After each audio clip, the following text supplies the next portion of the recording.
Informasi lain, ribuan buruh yang tergabung dalam Konfederasi Serikat Pekerja Seluruh Indonesia (KSPSI) pada Selasa pagi ini beramai-ramai menuju gedung DPR Jakarta. Para buruh meminta pemerintah dan DPR membatalkan pembahasan RUU Omnibus Law, klaster ketenagakerjaan karena dinilai mendegradasi kesejahteraan buruh.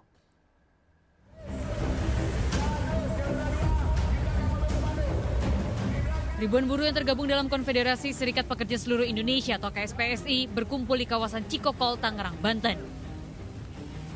Massa kembali melakukan aksi turun ke jalan untuk menyampaikan aspirasi terkait penolakan klaster ketenagakerjaan dalam RUU Omnibus Law yang hingga kini masih dalam pembahasan pemerintah dan DPR RI. Aksi buruh dilakukan serentak di berbagai wilayah Indonesia lantaran kesejahteraan buruh dinilai akan terancam dengan klaster ketenagakerjaan dalam RUU Omnibus Law yang lebih mementingkan pengusaha dan investor. Buruh seluruh Indonesia turun aksi ke jalan dengan tujuan satu, bahwa kita minta supaya RUU Omnibus Law klaster ketenagakerjaan itu dicabut. Karena kita tahu bahwa isi dari klaster ketenagakerjaan itu adalah mendegradasi kesejahteraan dari serikat pekerja atau dari anggota kita. Setelah berkumpul, buruh melanjutkan perjalanan menuju gedung DPR RI dengan melakukan konvoi, menggunakan sepeda motor, kendaraan pribadi hingga bus dengan mendapatkan pengawalan dari aparat kepolisian. Buruh berjanji akan terus mengawal perkembangan RUU Omnibus Law dan mengancam akan melakukan aksi mogok nasional jika pemerintah dan DPR tetap nekat mengesahkan RUU Omnibus Law. Dari Tangerang, Banten, Sukron, iNews melaporkan. Dan saat ini atau Selasa siang ini Konfederasi Serikat Buruh Indonesia menggelar demo di depan gedung DPR RI serta kantor Kemenko Perekonomian. Dan seperti kami informasikan sebelumnya, dalam tuntutannya massa menolak draft RUU Cipta Kerja yang diserahkan pemerintah ke DPR. Puluhan buruh sejak Selasa pagi berkumpul di depan gedung DPR Senayan, Jakarta, dan dalam aksinya buruh menyuarakan dua tuntutan, yaitu menolak draft RUU Cipta Kerja yang dikirim pemerintah ke DPR, serta menolak PHK sebagian dampak pandemi COVID-19. Massa menilai Omnibus Law hanya akan merugikan buruh karena menghapus upah minimum yaitu UMK dan UMSK, serta memberlakukan upah per jam di bawah upah minimum. Demo menolak Omnibus Law tidak hanya dilakukan di gedung DPR Senayan, Jakarta, namun juga akan dilangsungkan di depan kantor Kemenko Perekonomian.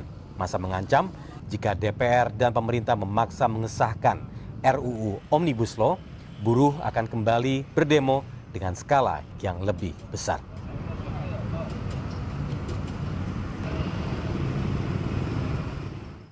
Dan bagaimana situasi terkini demo tersebut, kita langsung bergabung dengan Vito Erlangga di Gedung Dewan Senayan, Jakarta. Ya, Vito, bagaimana update terkini situasi di depan Gedung DPR Jakarta?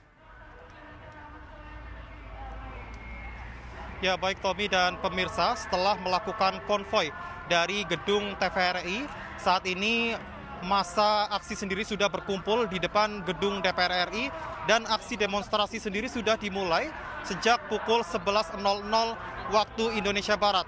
Dan seperti yang Anda lihat di layar kaca Anda saat ini, para massa aksi dan pimpinan aksi sendiri saat ini masih melakukan orasi untuk menolak pembahasan Omnibus Law serta menolak adanya PHK di tengah pandemi. Selain itu juga, Tommy, dapat kami gambarkan akibat banyaknya massa yang berkumpul di Jalan Gatot Subroto di depan gedung DPR RI ini, terpaksa petugas kepolisian menutup arus lalu lintas di kawasan ini, dan tadi kami juga sempat melihat beberapa pengendara kendaraan terpaksa harus melintas di jalur busway untuk bisa melintas di kawasan ini. Tommy, seperti yang Anda sebutkan tadi, bahwa pada hari ini terdapat dua poin utama tuntutan dari para pendemo, yaitu pertama adalah menolak adanya pembahasan RUU Omnibus Law yang dinilai dalam pasal-pasalnya merugikan hak-hak kaum buruh.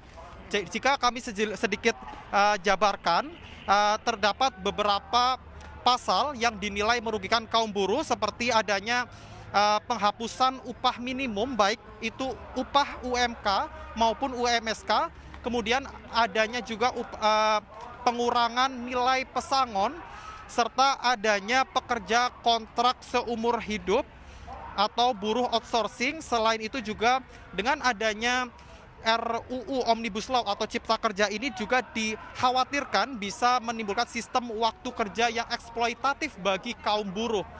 Selain itu, Tommy dan pemirsa, seperti yang Anda sebutkan tadi bahwa betul nantinya jika tuntutan ini tidak didengar oleh pemerintah maupun DPR, maka massa mengancam akan melakukan aksi massa yang lebih besar lagi. Kembali ke Anda. Ya baik, Vito Erlangga langsung dari depan gedung DPR RI Jakarta.